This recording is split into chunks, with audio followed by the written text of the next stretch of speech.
It's finally here and we've played it, so what do we think?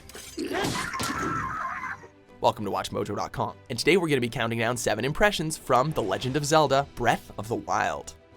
For those of you that are afraid of spoilers, we'll only be showing you footage from the first 4 to 5 hours of playtime, mostly from the first 2. Don't worry, we won't show you any plot points, dungeon locations, cool loot, or complete puzzle solutions. Also, please keep in mind that the game has a lot more than what we'll show you here. The game is huge, and we've seen a lot more than this. Number 7, combat's fun. The past Zelda titles are known for being fantastic games, but amazing combat is rarely one of the things people will tell you that they love about them. Well, Nintendo's definitely taken the time to make combat in Breath of the Wild a punchier, more satisfying affair.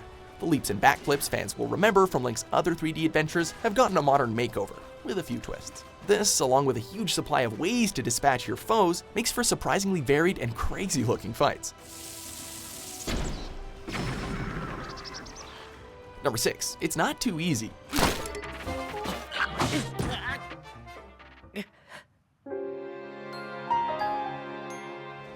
Don't get me wrong here, it's not a really difficult game, but while playing, I never got that nagging feeling like I was playing a game for kids.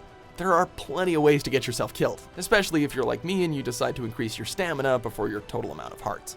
Venture unprepared into the cold and you'll freeze to death quick, or get too ambitious with your climbing and you'll run out of stamina and fall to your death.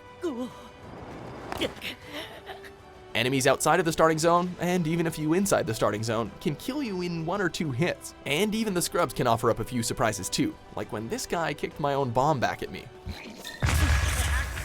Did not see that coming. Number 5, performance can vary.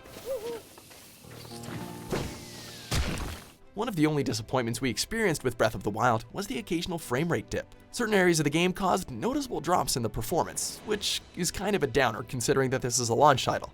As other outlets have reported, these dips in performance seem to be most present in TV mode as opposed to handheld, which is consistent with what we've experienced. This is probably due to the slightly lower resolution in handheld mode. It was never distracting enough to pull us out of the fun, but you know, it is what it is. Number 4, it's fun to play an open world Zelda title.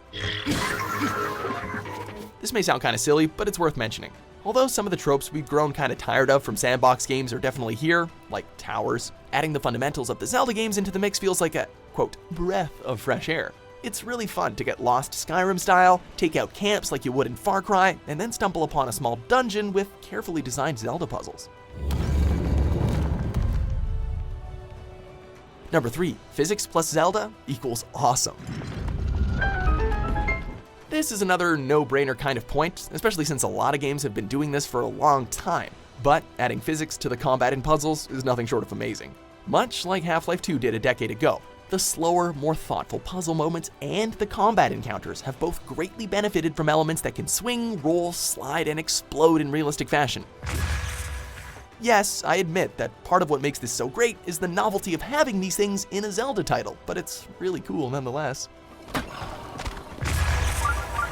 Number 2, swapping weapons takes some getting used to. As you've no doubt heard, Link has a pretty wide selection of toys to play with this time around. You're constantly picking up all kinds of new stuff, but the biggest turnover will be in the weapons department. Almost all of the weapons you pick up early on break after a few uses, or after you literally launch them at some dude. This also means that you're going to constantly be scrambling to equip a new one mid-battle, which is a mechanic that you'll definitely spend a bit of time getting used to.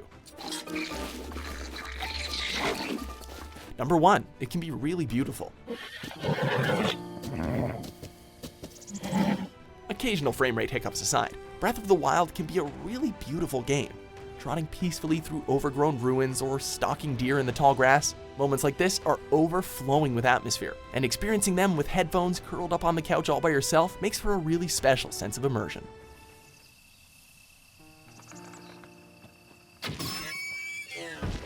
Well, that's our impressions after the first few hours. If you have any questions, we might be able to answer them in the comments, and for more great content, be sure to subscribe to WatchMojo.com. Check out these other great clips from WatchMojo and subscribe for new videos every day.